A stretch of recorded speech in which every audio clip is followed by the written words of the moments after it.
Hi everyone, today we're going on in our marathon talking about all the main diseases that people tend to suffer with, and obviously we're gonna talking about the ones that are most important because they are the ones that are more deterministic to make the bad decisions that the normally people tend to do, and then we're trying to fight them by understanding it, trying to be as much illustrative as possible by explaining them in real life examples when we're more susceptible, and then how to combat.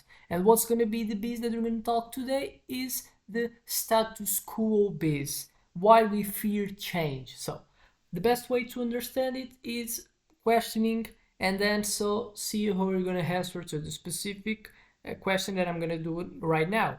Have you ever stuck with something just because it feels easier than making a change, whether it's ordering the same food, staying in a job you dislike, or resisting to new technology, or you might be experiencing the status quo base. So basically is like remaining stuck in old practices even when the only reason for why we're doing it is just because we said that what have been done, and normally say this is what have been done, and I'm still here, so I survived, so I will remain doing it.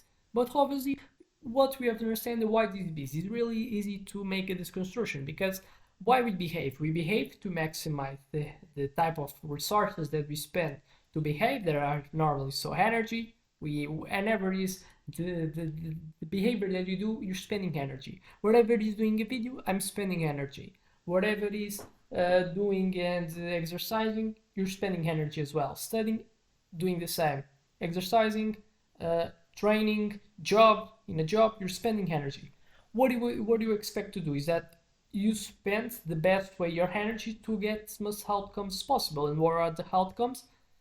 Is a bit subjective, but what everyone does like. Everyone does like money, because what money gives you food, gives you entertainment, gives you clothes, gives you everything. And then that's why you feel motivated towards doing actions that give you outcomes. That's why some actions are like ones that you have a higher tendency to get addicted than other ones. That's why exist some people that are kind of workaholic. That's why exist other ones that like to be in social media. It's like because it's easier just by scrolling. You get so much information, and the brain likes to receive information. Helps to get more informed, so perform and understand better the environment. So we are someones that are sensitive to the type of outcomes that comes with our actions. And a specific outcome as well is surviving, is not suffering, is not putting us in risk. And when we tend to see when we do things that we have been commonly have been doing it, we make attribution that is a risk-free type of option that we can do instead of trying to search for new type of ways to do the same thing that I've done with other type of methodology. And so I'm remain sticking in the same methodology even if exist better alternatives, because the trade-off that is exploring new alternatives that can be better than my current one, I see that it's a trade-off that doesn't aggregate value. So I prefer accepting the possibility of not being prioritizing the best action that I call, but I prefer doing it than exploring, and having a probability to get a new type of action, but as well having more risks since I'm gonna do different behaviors that can even be worse than what I already have. So normally, what are the people that tends to have a status quo is more happening in their life are tend to see as well the ones that tend to suffer with loss aversion. So people that are loss aversion, they as well are someone that they like to take less risks, which as well can create a tendency to have conformity. Basically, status quo is people that have conformity that should not exist. People that like to remain in their comfortable zone, don't updating, don't changing, and don't exploring new things that could be better for them. That's basically that. So now that we have understood it, what you have to behave is understanding. You probably would like to receive even better type of examples. And then what could be these new ones? We have the real life examples like food choices. Ever go to your favorite restaurant and order the same dish every time. Is a tendency that we have to, and we get it. Other things, staying in a bad job. Many people stay in unfulfilling jobs simply because looking for new ones feels overwhelming.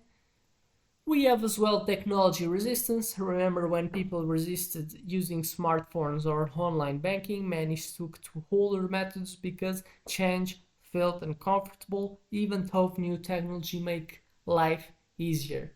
Sports and traditions as well. In sports fans, it's often to resist changes to rules, to jerseys, or even your coaching styles, preferring things to remain the way they always were, even if the change improved the games. Other type of example. And this is something that's not just like we seen in the social media, it's something that is almost like social proof. We have social proof that this is something that happens. Like a famous study, participants were asked to choose between two health insurance plans. So it's a type of decision between two health insurance plans.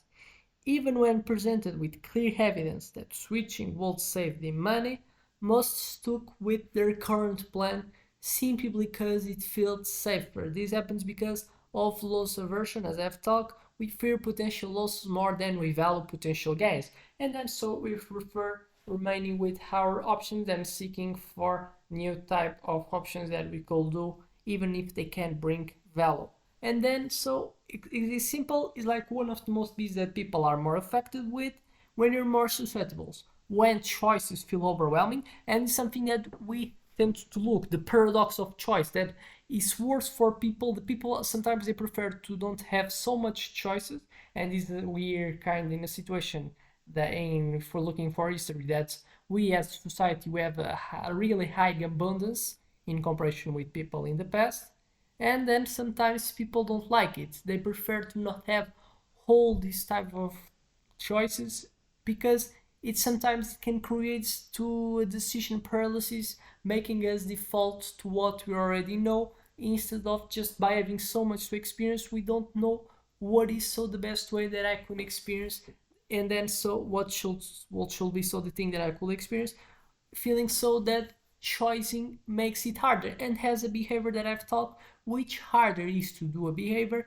less motivation we're gonna do. And then so if doing a innovation, that's basically what I'm supporting, people that suffer with this bit don't innovate, it's difficult to innovate when exists so much alternatives that I even don't know what's gonna be the innovation that I'm gonna do. So better sometimes it's just like one way to innovate is better than just preventing or presenting so a bunch of them. It's like something that even people talk and think that it's best to do, like enjoying and providing so much thing for the people. They think they sometimes can lead to polarization by so much option that people doesn't like give value for one of the pathways that they can do, because if they do the type of decision to choose one of them, they always will be thinking, oh, and then if it's the other one that's better, and then if the other one it's better.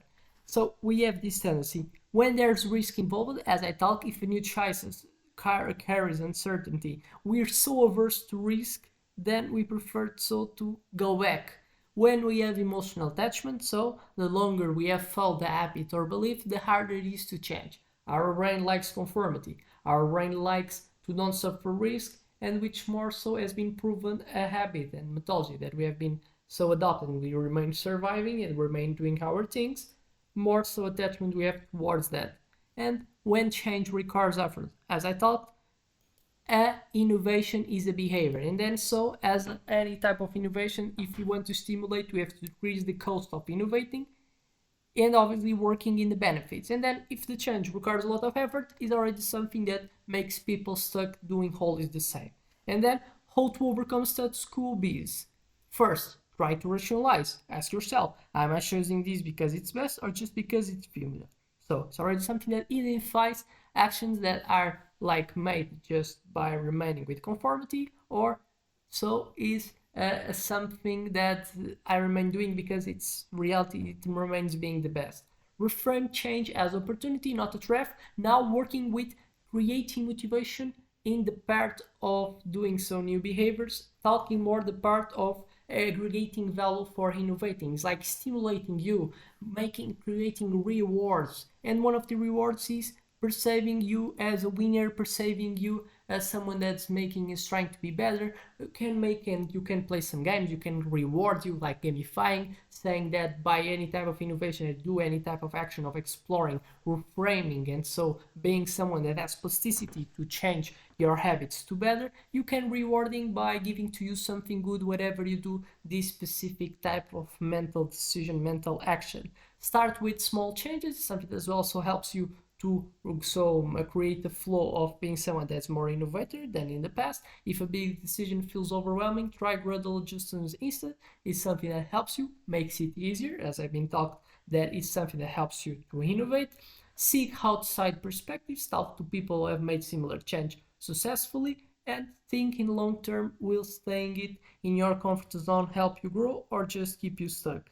And that's simple, and you're gonna understand that if you apply it, if you use psychological tricks, makes you and helping you to be someone that has more plasticity by accepting innovation, makes you have someone that has a higher probability to survive, because as a famous biologist, Charles Darwin, or whatever is the person that have said this quote, the one that tends to survive is not stronger, but is the one that has higher ability to adapt. So I expect these videos helped you, and I expect you as well to help me by subscribing and seeing other videos in this channel. See you in the next one.